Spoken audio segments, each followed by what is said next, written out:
Здравствуйте, уважаемые зрители. Апснахабар продолжает работу. Сегодня мы говорим снова об апартаментах.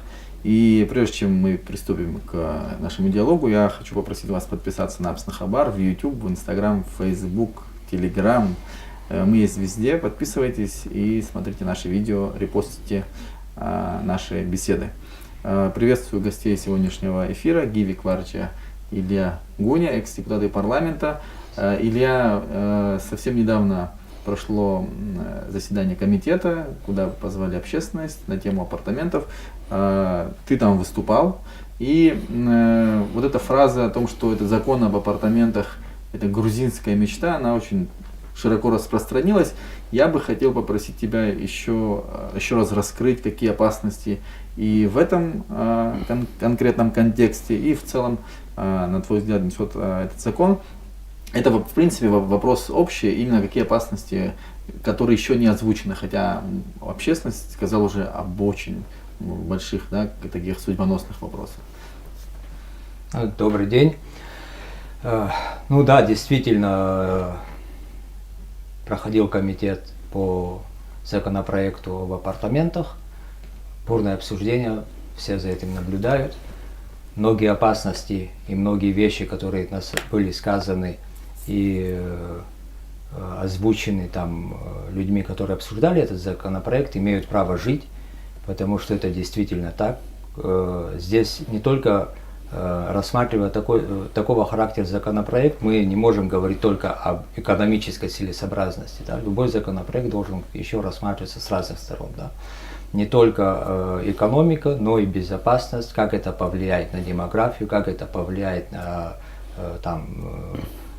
вообще на положение внутри Абхазии, как изменится облик Абхазии, облик города. Да? То есть все эти вещи должны быть продуманы прежде всего. Должны быть, все эти обоснования должны быть разложены по полочкам, да, взвешены и понимать, что перевешивает, какая чаша весов на сегодняшний день перевешивает, чтобы принять этот законопроект или не принимать этот законопроект. Для меня, рассматривая его и работая, смотря что было предложено, я тоже сперва углубился там в экономические какие-то аспекты, да, вот как это сделать, нужно ли это вообще.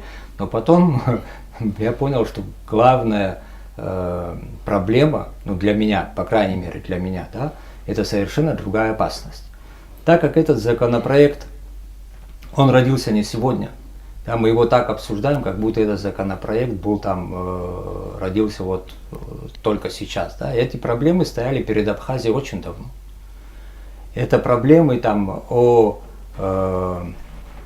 недвижимости, которые также обсуждались. Да. И просто начал рассуждать. Вот давайте посмотрим, впервые, я говорю о ближайшей истории, да, о ближайших парламенте. Это 16-й год, когда обсуждался бурно закон об обороте недвижимости. Вообще, в принципе, сам закон об обороте недвижимости внутри Абхазии, внутри граждан Абхазии, как это должно быть, там было расписано много хороших, нужных вещей для граждан Абхазии, которым этот закон предлагался. И всего лишь мы должны понимать, что всего лишь одна статья в этом законе, которая говорила о продаже недвижимости иностранным гражданам, привела к тому, что закон не приняли. И вот не то, что не приняли, он даже не обсуждался и не выносился на сессию. Он как родился, так и умер в стенах парламента, на комитетских слушаниях. А родился он точно в стенах парламента? По крайней мере, выносил его депутат парламента тогда Сергей Миронович Шамба. Да, это был его проект. Да, он обсуждался, туда приходили, и те же опасения, которые мы сегодня высказывали, в принципе, тогда это очень легко посмотреть. В наш век можно зайти в интернет, да, никаких. Тот, кто хочет найти это, найти может всегда. Да, и все эти вопросы, которые поднимаются сегодня, они поднимались и вчера. Тот созыв парламента принял решение, что этого делать совершенно не стоит. Что мы сделали сегодня? Рассматривая законопроект об апартаментах. Да. Фактически мы из того закона, который предлагалось в 2016 году, вынесли только одну статью, которая решала продажу недвижимости иностранным гражданам, развернули ее и подали, скажем так, ну, с другими специями, да, назвав его там по-другому. В чем опасность? Мы уже все об этом говорили. Для меня главная опасность. И в 2016 году выступление, посмотрите, пожалуйста, выступление грузинских бизнесменов. Посмотрите выступления грузинских политиков, которые говорили, что и знали, что такой законопроект обсуждается, обсуждали его, давали тогда интервью, да, и начиная, я не знаю, от всех, ну, более-менее богатых грузин, которые там находятся в России, да, они все были готовы к тому, что этот законопроект принятся. Для чего? Они говорили, что мы начнем строить дома там, и ничего им это не запретит, да. И в то же время, чтобы не поссорить абхазов с теми, кто там вернется, да, мы им будем просто покупать новые квартиры, новые дома. Это фактически возвращение беженцев. Для меня частично это возможно, и этот законопроект, кстати, не будет регламентировать, не регулировать этот процесс, он не регулируем, потому что прежде всего это касается, мы говорим об иностранных гражданах, мы сегодня прекрасно понимаем, что немалая часть беженцев, их там детей, которые уже выросли, да, и вообще являются по своей сути россиянами. Говорит, ну они же россияне. Мы можем россиянам запретить, когда мы говорим, мы запрещаем россиянам покупать недвижимость в Абхазии, у меня вопрос сразу возникает. А грузины, проживающие в Москве, что не являются россиянами? Конечно. Более того, я скажу, все общины грузинские готовы вложиться деньгами. И у них эти фонды уже давно создаются. Они давно созданы. Они просто ждут отмашки. Поэтому я не понимаю, когда мы говорим о том, что мы этот закон должны принять, и вот и считаем экономическую составляющую этого закона. У нас прежде всего на чаше весов не экономика, а безопасность. Если мы возвращаем беженцев, тогда лучше скажите, слушай, давайте мы вернем сюда беженцев, и условия возврата беженцев вот такие, вот такие, вот такие. Не надо, зачем всех обманывать, да, преподнеся, что это экономическое благо для государства, а под этим мы получим совершенно другие вещи. Вот что я попытался сказать и сейчас говорю, и вот та опасность, которую я вижу на самом деле. Под этим еще сюда спокойно зайдет криминал. А что, мы не знаем, как это происходит? Конечно, знаем. Мы что, не понимаем, что апартаменты, которые будут продаваться, это может происходить совершенно не на территории Абхазии, я могу их в Москве купить. То же самое, мы сидя сейчас вот здесь в студии, я могу купить апартаменты в Батуми. Никаких проблем нет. Я позвоню, найду риэлтора, скажу, я проплачу, он найдет мне квартиру, я в Батуми стану собственником апартаментов. Та же система будет действовать и в этом случае. Только из нашей студии не будем этого делать. Не, ну не будем, мы можем этого не делать из нашей студии, конечно. Да? Я к тому, что это в принципе, в любой точке, да, возможные вещи, никак не регламентированы. И все, что мы там пропишем про законы, что вот тем, кто там против Абхазии выступал, не работает это у нас. Я уже несколько раз приводил примеры. Эти вещи у нас не работают. Слушайте, давайте, вы посмотрите, когда стоял вопрос о паспортизации, когда отзывали или отнимали паспорта, у нас была масса людей, получивших абхазское гражданство и паспорт, которые воевали на стороне Грузии. Да? То есть, даже такие вещи были возможны. Потом хочу задать один вопрос. Если мы готовы к принятию такого законопроекта, имея такую опасность, тогда скажите, а для чего вообще освободительное движение, которое было в Абхазии, для чего была война, что мы отвоевывали, почему мы вообще это затеяли, да? Для чего это нам нужно было? То есть мы сегодня по истечении 30 лет и накануне, кстати, 30-летия Дня Победы принимаем закон, который рубит фактически все основы государственности, которую мы закладывали. Он опять ставит нас на грани исчезновения, на демографической экспансии всех опасностей, которые существуют. Я бы очень сильно подумал над этим. Конечно же, Ну, мы с вами обсуждаем сегодня это, находясь там не в стенах парламента. Но, конечно же, есть депутаты, конечно же, мы это говорим, потому что наши опасения депутаты должны услышать. Они могут это как и принять, так и не принять. Да, и, ну, в любом случае, на их плечах сегодня огромная ответственность. Которую туда переложили. Ну, они Ну, могут да, которые туда легко переложили. они могут от Это их дело, как они это будут делать. Да, я не вмешиваюсь и не собираюсь вмешиваться. Мы народ избрали на избранников, мы просто пытаемся сказать наши опасения. Да, и, по-моему, наши опасения вполне аргументированы. Я не вижу оппонентов, да, которые... почему бы это не могло произойти. Это обязательно. И, кстати, я думаю, в этом как раз таки и есть опасность. Поэтому экономика здесь не считается, я даже останавливаться на ней не хочу. Да, я не хочу ни на каких пунктах, ни на какой статье этого закона обсуждать как в отдельности, потому что в целом закон написан нормально. Вот спросишь меня, как бывшего депутата, как написан закон, закон написан хорошо. Ну, есть разные мнения на этот счет. Не, ну написано, да.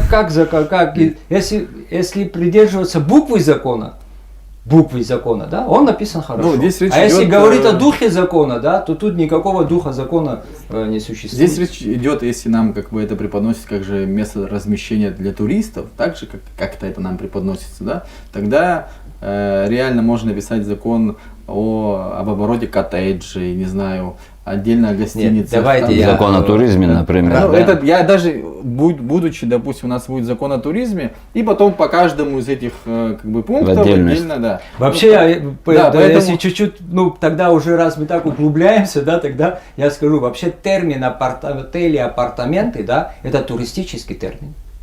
И мы, те, которые готовим закон о туризме, апарт-отели и апартаменты как туристический бизнес могли бы прописать в этом законе. Для этого нам отдельный закон об апартаментах не нужен совершенно. Об этом и говорю, что зачем отдельно о какой-то условно комнате писать закон, если под этим нет ничего страшного. Да. Да? Ну, да, для чего? Это же у нас готовится закон о туризме, принимайте.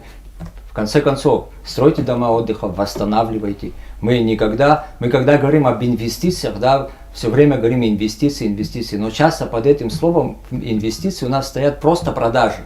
Да? То есть мы хотим просто продать, Купля-продажа, да, при этом говоря хорошее слово инвестор. Да? Это не так красиво. Гиви, какие опасения ты видишь главные? Я еще раз подчеркиваю, что мы не затрагиваем, наверное, сейчас глубоко демографические вопросы и даже, может быть, экономические, потому что все это уже много обсуждалось, но какие-то отдельные факторы, потому что это такое всеобъемлющее предложение нам сделали, да, что куда ни посмотри, везде есть какой-то подвох. Вот какие подвохи ты бы тоже отметил? Добрый день. Ну, постатейно, конечно же, мы не будем углубляться в этот закон, его по косточкам уже разбирали многие люди, и юристы в том числе. Я бы хотел остановиться вот в части опасений, основываясь на тезисы лоббистов данного законопроекта, в частности, на тезисах Аслана Бжаня, когда он был в Общественной палате. Ну, то, что он в таком тоне, так скажем, принудительном, да, обратился к парламенту, что он должен принять, это было произнесено недвусмысленно, это уже дело парламента, как реагировать на такой тон и на такое обращение, еще и на временные рамки, да. И вообще это, на мой взгляд, не только депутатов этого созыва касается, а вообще всей ветви власти и парламентаризма абхазского в целом. Но для меня самый страшный тезис был не этот, а другой. То, что ничего страшного нету в том, что наш этнос будет в меньшинстве. Это на самом деле страшная вещь. Плохо это, если человек не понимая это сказал, а страшно, если понимая и осознавая, чем это грозит. Сразу у меня первое, вот знаете, на автоматизме возник вопрос, а зачем мы воевали вообще? Вот просто зачем? если мы опять будем в меньшинстве. Ведь все наши проблемы нашего этноса и нашего государства, они возникали именно потому, что мы в меньшинстве. Так, сейчас я сужаю, да, саму проблему. Ибо то большинство той нации, которая превалировала в данном случае грузинской, да, на момент начала войны, она же была искусственно сюда перенаселена, но это длилось десятилетиями, был тогда Советский Союз более сильный, и мы не могли так противостоять этим процессам, Но как Абхазия, да. Но все равно, мы противостояли, но имею в виду, у нас не было Конечно, таких возможностей противостояния, как сейчас. Сейчас все-таки мы здесь должны решать и будем решать, как нам лучше жить, народу Абхазии.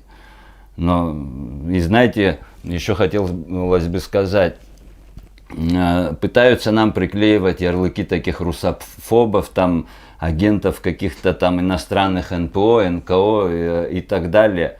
Для чего это делается, да, вот, чтобы понятнее было для некоторых граждан.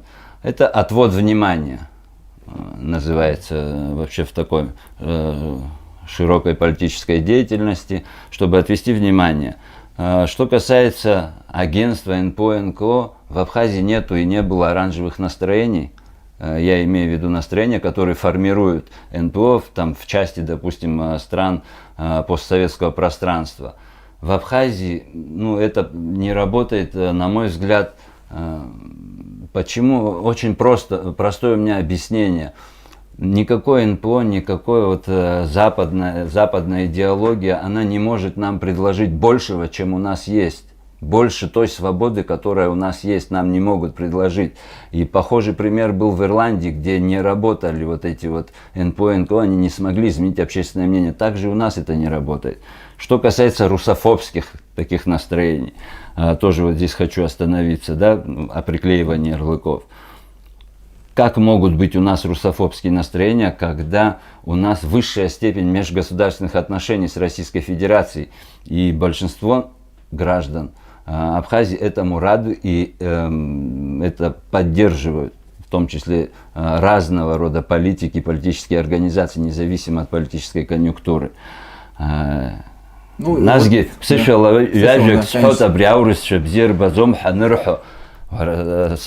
убри один из того сосаста аурус бзеш фарбу санч шароб аурусpa сосаста бзеш фарбу ахаратка засаса псов убрёпи хадаро псноп саса псадгил урустул аузам нас урустула уязухан бзеш базомха убрис хо вимцуп. Просто я прошу прощения, что перехожу на язык, но хочу подчеркнуть, что, возвращаясь вот к тезисам, что это страшный тезис о том, что ничего страшного, что мы будем в меньшинстве. И это рушит все основы и принципы национально-освободительного движения, вообще благодаря которому существует у нас парламент, существует у нас исполнительная власть, существует у нас президент. Это благодаря национально-освободительному движению. И мы пришли к суверенному государству. Вот какие риски и почему мы, я считаю, так уверенно, да, говорим об этом, что этот закон, я даже не хочу его постатейно рассматривать. Это скрытая продажа недвижимости иностранцам. Почему его назвали законом об апарт-отелях и апартаментах? Чтобы немножечко ввести в заблуждение общество. Потому что вопрос продажи недвижимости иностранцам у нас всегда воспринимался остро и всегда воспринимался в пику обществом. Поэтому апартаменты, не все в обществе понимали, что это такое, с чем его едят. И поэтому приклеили к апарт-отелям. А апарт-отель, в принципе, это та же самая гостиница, да, просто с кухонным блоком. И никто не против из нас о развитии туризма, о строительстве гостиниц, санаториев, я не знаю, и всех мест отдыха, преимущественно для россиян, конечно, потому что это наш самый ближайший крупный сосед, да, стратегический партнер, так скажем. Никто не против этого. А апартаменты несут, я считаю, очень серьезную опасность, и ни в какой форме нельзя принимать этот закон, который будет регламентировать продажу недвижимости иностранцам. Который, я вам даже смоделирую ситуацию, к чему это приведет. Люди приедут не бедные, которые будут покупать эти апартаменты, и, конечно же, комфортнее жить в солнечной и такой, я не знаю, райской земле Абхазии, чем где-то под Ярославлем или в Челябинске. Это нормально, да, вы посмотрите Сочи, как заполнился. Кстати, тоже, когда приводили в пример о плотности застройки Сочи, я о тезисах, это тоже плохой пример градостроительства. Вы посмотрите, каждый ливневый дождь в Сочи – это чрезвычайная ситуация. И неужели мы хотим то же самого? То есть, вот такие опасения вкратце. Я, вот когда ты говорил об антироссийских настроениях, о том, что такие ярлыки пытаются навесить, я сразу вспоминаю Абхаз-Переселенстрой и антисоветские настроения, которые якобы были, например, у Баграта Ченкуба, у Дмитрия Гуля, я уже это говорил, у Фераха Пачали, у Азиза Агарба, они были антисоветскими, значит, а мы антироссийские. Вот как бы... Ничего не меняется. Да. История повторяется. Но это применение таких пропагандистских клише, которые работают на территории, как я выше говорил, других стран. Ну, у нас эти клише не работают, это видно и очевидно. Может, для отчетности кому-то да, вот они применяются. И вообще интерес в этих апартаментах меня также удивило, знаете, обоснование администрации президента, что это в свете развития туризма. Ну, апартаменты, да, продажа частным лицам, и причем развитие туризма. Развивайте, пожалуйста, с инвестициями объекты размещения, гостиницы, санатории и так далее. Это и есть, да, развитие туризма и инфраструктуры для туризма. И почему мы так уверены, я вот не договорил в прошлый раз, мы такие же прогнозы делали по энергетике, если вы помните, и эти прогнозы, к сожалению, сбылись. И как могут контролировать, я не знаю, как в законе прописали, там этнические группы грузинские, да, чтобы здесь не заселяли то, о чем Илья говорил, граждане России, грузинской национальности, а это одна из самых больших диаспор в мире вообще, да, грузинских за рубежом. Как возможно это контролировать, когда не смогли проконтролировать Ачегварский кабель, при установке которого было украдено по разным оценкам 50-60 миллионов рублей, и вся страна сидела по 8 часов без света.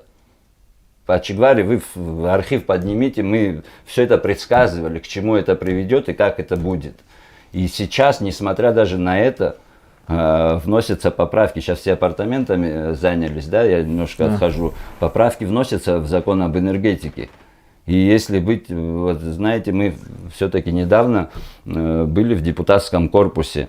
И, наверное, чтобы быть народным избранником именно, сейчас именно нужно вводить мораторий на тариф по электроэнергетике, который ближе к обоснованному. Потому что 2,70, который в этой дорожной карте, тариф, который модно стало назвать обоснованным, мы до сих пор обосновальщиков не видели. Ни одного. 2,70. Ну, я извиняюсь, да, что от темы чуть ушел, но это в плане прогноза. А это он не уходит от темы. Да, если это в принципе в большой... Если мы говорим об апартаментах, да, следом идет что? Да, у нас нехватка энергии, правильно, электричества для сегодняшней ситуации. Значит, будут апартаменты, мы проведем отдельную линию в апартаменты, уже, ну, наверное, с Россией, я не знаю. Проведем отдельно газ для них, проведем отдельно, я не знаю, а куда будем девать мусор, я вообще не знаю, потому что у нас страна в мусоре погрязла, нам ее девать некуда, складировать некуда, мусора сжигательного и вообще никакого завода у нас пока не существует. У нас экологические, экологические проблемы, канализация, то есть все эти проблемы просто даже, ну, даже вот туда даже уходить не хотим. Да? То есть это цепная реакция, которая потянет за собой многие проблемы, которые будут решаться уже точно так же. Давайте мы не можем энергетику обеспечить, продадим, мы не можем сделать канализацию, да, дадим тем, кто может, не можем провести газ, дадим. То есть что это? Это мы к чему хотим привести страну? Это сдача суверенитета. Ну, можно это назвать и так. Вот так я бы сказал. Широкими шагами. Еще касаемо, мне бы все-таки хотелось остановиться на некоторых аргументациях, которые я услышал на комитетском при обсуждении этого законопроекта, аргументациях главы администрации президента Денсуха Намба, да, который вдруг развел руками и говорит, ну, а что говорит, что нам тогда делать если мы этот закон не примем, что нам делать с теми, кто уже построил со строительством в 19-м, 20-м, там, каких-то годах, как бы те, кто уже апартаменты построил. Послушайте, если это строительство незаконное, то что делать государству при незаконном строительстве, да, или как люди смогли, не имея документов, построить такое жилье, мы не знаем. Это вы, как люди, которые стоят у руководства этой страной, должны понимать, что есть незаконное строительство, есть законное. То есть теперь получается, что если кто-то незаконно построил, мы должны узаконить это, что ли? Мы с таким же успехом можем узаконить много вещей, с которыми мы сегодня боремся. Это марихуана, это наркотики, это трафик. Давайте узаконим. Это не работает, так неправильно. И еще было сказано, что а тогда какая экономическая модель, предлагайте что-нибудь, да? Что вы хотите? Вы хотите сказать, апартаменты являются экономической моделью развития государства? А если не это, то мы должны предлагать. Послушайте, мы наоборот ждем, что предложите вы, государство предложит, руководители предложат. Эту модель должны нам предложить. А если вы не знаете, как это сделать, видимо, кто-то находится не на своем месте.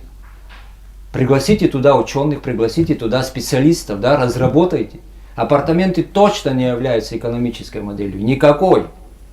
Даже, простите, на Россию посмотрите, там апартаментов уже шарахаются, как черт от ладана. И сам Конечно. Владимир Путин об этом говорил, когда ему предложили Конечно. строительство апартаментов в прибрежной зоне для развития туризма, что это очень опасно. Даже послушайте соседей наших. Поэтому такая аргументация не работает, и не надо нам такие аргументации предлагать, как будто мы должны предложить экономическую модель государства. Я могу предложить, что надо сделать.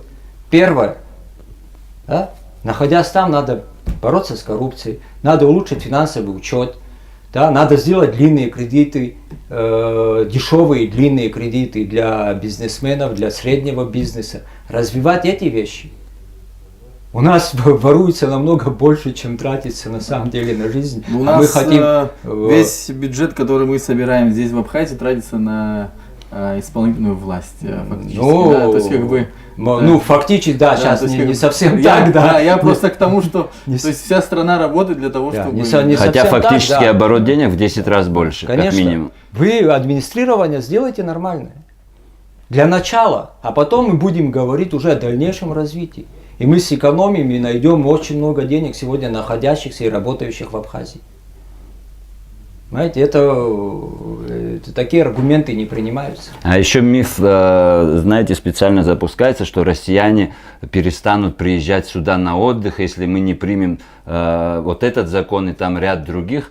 Почему это тоже миф? Да, давайте посмотрим на то, что вокруг происходит в регионе, в мире сегодня. Почему россияне, они всегда приезжали к нам в Абхазию с удовольствием, а сейчас в таком количестве приезжают. Вы знаете, что многие страны, да, из-за санкций, введенных для России, вообще и туристов не пускают в свои страны. Ну и потом находиться не так, да, так скажем, приятно в некоторых странах российскому туристу. А нахождение в нашей стране я характеризую так. Я нигде такой страны не знаю, где так вольно дышит русский человек. Это Абхазия. Спасибо. Это было, есть, и я надеюсь, И будет. вообще, я считаю, я такой другой страны не знаю, как вольно дышит человек, в принципе. Да, ну я о туристах, Да, о России, поэтому А так. я как раз за то, чтобы вольно дышал здесь человек и вольно дышал здесь абхаз, потому что это его родина. И не только Единственное, Абхазия, да. но это наше единственное место, где мы можем назвать свой, это наш дом, наша родина. И еще одна маленькая выкладка, да, экономики. Я вот сейчас просто в голову пришло, да, ну, когда мы говорим там о цифрах, банки, не банки, я простой пример привожу. Мы же хотим аэропорт открыть. Ну, фактически, да, был бы аэропорт, да, шикарная вещь, мы все готовы летать, но аэропорт должен работать. То есть аэропорт зарабатывает на перевозке. Вот представьте себе, что мы там построили 1000 апартаментов, да, аэропорт должен в сезон перевести 1000 человек в Абхазию, да, которые разместились у себя на квартирах своей собственности, да, и потом там через месяц, через 2 или через 10 дней уехали обратно к себе, то есть купили 1000 билетов, да, сюда и купили 1000 билетов обратно. Теперь, если вместо апартаментов на 1000 мест построить гостиничный комплекс на 1000 мест, да, то Чаще будут перевозки, летать, да. перевозки возрастут в 5 10 раз. Вот простая арифметика. Скажите, пожалуйста, где какая выгода. Да просто посчитайте. Не надо углубляться в какие-то цифры там. Просто только на перелете, только на том, что в этом номере отдохнет не один человек, сейчас, собственно, здесь находится, а отдохнет 10 человек в течение, да, уже экономика бьется в сторону развития туристического бизнеса, а не апартаментов. Спасибо большое. Спасибо за то, что пришли в студию. Наунак за Апсенраб, Стаза Расиху Псадгилу. Подписывайтесь на Апсен Хабар.